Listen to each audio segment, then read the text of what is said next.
Bismillahirrahmanirrahim. Today our topic is find the capacitance of a parallel plate capacitor. बेटा आज हमने जो हमारा टॉपिक है उसमें हम मालूम करेंगे पैरेलल प्लेट की कैपेसिटर को कैसे फाइंड किया जाएगा। तो सपोज़ किया हमारे पास एक पैरेलल प्लेट कैपेसिटर है, तो पैरेलल प्लेट कैपेसिटर में जैसे फिगर में दिखाया गया दो मेटल प्लेट्स होती हैं, वो आपस में प्लेन होती हैं, प्लेन हैं और पैरेलल हैं, और उनको कनेक्ट कर दिया गया एक सोर्स के साथ जिसका वोल्टेज है V और साथ एक स्विच भी लगा हुआ है। तो सपोज किया हर जो प्लेट है उसका जो एरिया है वो A है, दो प्लेट्स का जो दरमियानी फासला है सेपरेशन वो है D है, इन प्लेट्स के ऊपर चार्ज जो स्टोर हो उसकी मैग्नीट्यूड Q हो। अगर बेटा दो प्लेट्स के दरमियान जो मीडियम है वो एयर हो या वैक्यूम हो, तब इसकी कैपेसिटेंस होगी वो हम लिखेंगे C vacuum is equal to Q over V। क्योंकि सिंपल हम पढ़ चुके हैं C is equal to Q over V। अब क्योंकि दो प्लेट्स के दरमियान जो मीडियम है वो हमारे पास एयर या वैक्यूम है, इस वजह से हमने लिखा है C vacuum is equal to Q over V। तो Q यहाँ हमारे पास the magnitude of the charge stored on the plates है, और V जो है वो पोटेंशियल डिफरेंस है।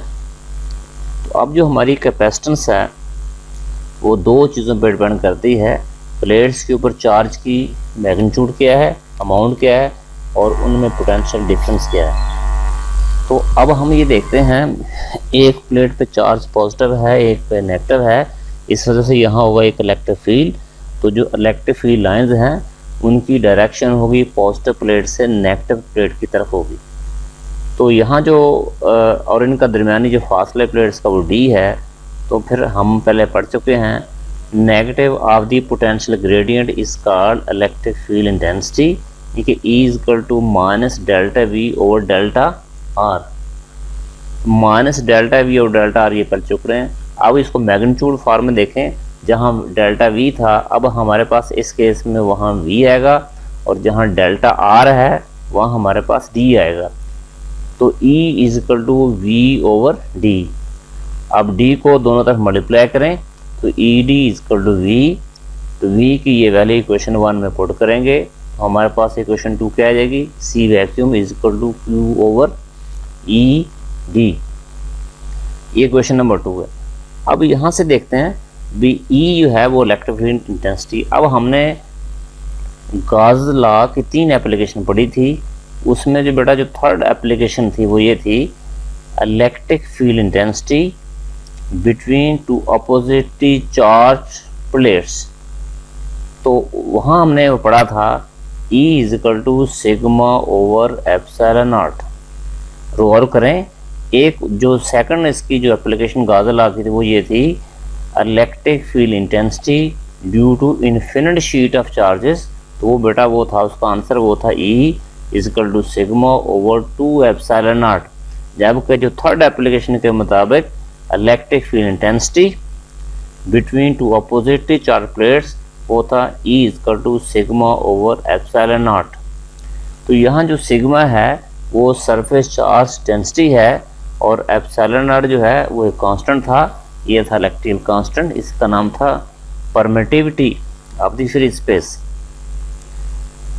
तो अब जो सरफेस चार्ज डेंसिटी है वो क्या होती है, वो है चार्ज पर यूनिट एरिया, क्योंकि A जो है वो एरिया ऑफ द प्लेट है और Q है the amount of charge which stores on the plates के ऊपर था। तो अब जो हम इसी क्वेश्चन को 2 को लिखेंगे E is equal to sigma over epsilon nought. तो सिग्मा को हमने सेपरेट कर लिया ताकि कैलकुलेशन में आसानी रहे। E is equal to sigma 1 over epsilon nought. तो बेटा सिग्मा की वैल्यू पुट कर दी Q ओवर A। अब इसको मल्टीप्लाई करेंगे तो E is equal to Q over epsilon naught, ये हमारे पास इक्वेशन आई। अब यहाँ से देखा जाए जो सिग्मा है सरफेस चार्ज डेंसिटी, इसके यूनिट क्या होंगे, क्योंकि वो Q ओवर A क्या आएंगे, कॉलम ओवर मीटर का स्क्वायर बनते हैं। तो ये इक्वेशन। अब ये ई की क्वेश्चन नंबर जो 2 में वैल्यू पुट करेंगे तो क्या आएगा, C vacuum is equal to Q over Q epsilon naught into D. तो बेटा जो ओवर में जो है वैल्यू, जो बटे में है, इसको उल्टा के लिखेंगे तो उल्टाने से क्या बन जाएगा, अब ए एप्सिलॉन ऊपर चला जाएगा। अब इसमें देखें क्यू से क्यू कैंसिल, तो हमारा सी वैक्यूम का आंसर क्या आएगा, ए एप्सिलॉन नॉट इंटू डी। तो बेटा कैपेसिटेंस में अब 3 चीज़ें यहाँ इस्तेमाल हो रही हैं, एक ए है, एक एप्सिलॉन नॉट है और डी है। इस इक्वेशन 4 के मुताबिक जो कैपेसिटेंस है वो 3 अवामल 3 फैक्टर पे डिपेंड करता है, एक ए पे, एप्सिलॉन नॉट पे और डी पे। ए क्या है, एरिया ऑफ द प्लेट्स। इसका मतलब हुआ कैपेसिटर की प्लेट्स का एरिया जितना ज़्यादा हो उतनी कैपेसिटेंस भी ज़्यादा होगी। दूसरी बात की है डी है सेपरेशन बिटवीन दी प्लेट्स। अब डी का और कैपेसिटेंस का ताल्लुक आपस में इन्वर्सली है, जैसे जैसे 2 प्लेट्स का दरमियानी फासला हम बढ़ाएंगे कैपेसिटेंस कम होती जाएगी। और तीसरी एप्सिलॉन नॉट, ये क्या परमिटिविटी है, मीडियम। अब देखना पड़ेगा 2 कैपेसिटर्स के दरमियान हमने जो मीडियम है उसकी नेचर क्या है, लिहाजा जो कैपेसिटेंस है वो 3 फैक्टर पे डिपेंड करती है। कौन कौन सी, capacitance depends on area of the plates, जितना एरिया प्लेट्स का ज़्यादा होगा उतनी कैपेसिटेंस ज़्यादा होगी। Separation between the plates, 2 plates का दरमियानी फासला जिसको नाम डी का थी उस पर डिपेंड करेगा। और तीसरा नेचर ऑफ दी मीडियम पे डिपेंड करेगा, उसकी वैल्यू क्या होगी। अब ये तो अब हमने जो रिजल्ट निकाला था वो था बेटा जब 2 प्लेट्स के दरमियान हमने एयर रखी या वैक्यूम। अब हम देखते हैं इफेक्ट ऑफ डाइइलेक्ट्रिक। तो डाइइलेक्ट्रिक से मुराद 2 प्लेट्स के दरमियान जो इंसुलेटर या इंसुलेटिंग मटेरियल है, तो इंसुलेटिंग मटेरियल से मुराद जैसे आपके पास कोई रबर है, प्लास्टिक है, एक खुश्क लकड़ी का कोई पीस रखा हुआ, उसे कहते हैं इंसुलेटिंग मटेरियल।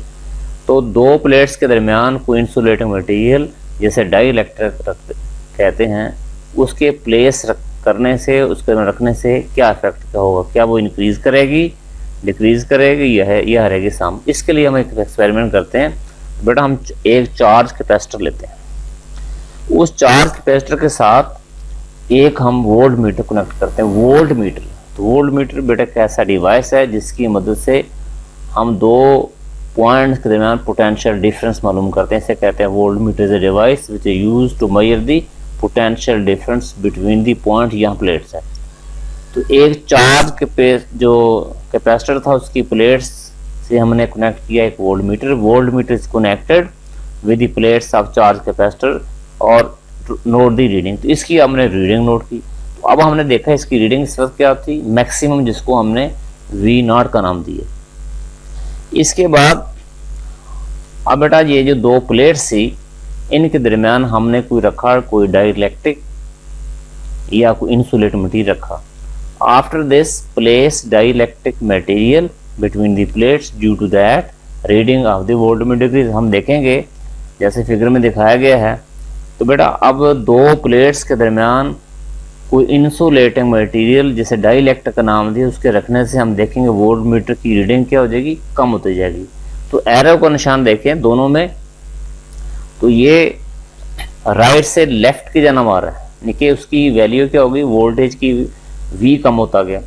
लिहाजा हमने यहाँ से ये एक्सपेरिमेंट देखा, 2 प्लेट्स के दरमियान कोई डाइइलेक्ट्रिक मीडियम रखने से, कोई इंसुलेट रखने से वोल्टेज क्या होगी, कम होगी। जैसा कि हम जानते हैं C इक्वल टू Q/V। अब बेटा V और C का ताल्लुक आपस में बनता है इन्वर्सली, क्योंकि पहली सूरत में और दूसरे में देखिए इंसुलेटिंग मटेरियल रखने से या ना रखने से चार्ज की मिकदार पे कोई फर्क नहीं पड़ेगा। यहाँ Q कांस्टेंट है। अब Q कांस्टेंट तो C और V का ताल्लुक इन्वर्सली है, क्योंकि हमने देखा इंसुलेटिंग मटेरियल रखने से पोटेंशियल कम होगा, लिहाजा कैपेसिटेंस क्या हो जाएगी, इंक्रीज।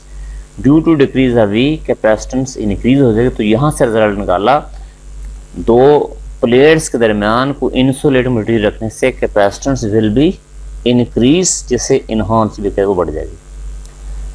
तो हमने लिखा है इफ डाइइलेक्ट्रिक जिसे इंसुलेटिंग मटेरियल कहते हैं of relative permittivity epsilon r अगर कोई जो हम इंस्ट्रूमेंटेशन रखते हैं उसकी रिलेटिव परमिटिविटी एप्सिलॉन आर है is placed between the plates, then capacitance increase, तो कैपेसिटेंस इंक्रीज हो जाएगी उस फैक्टर से।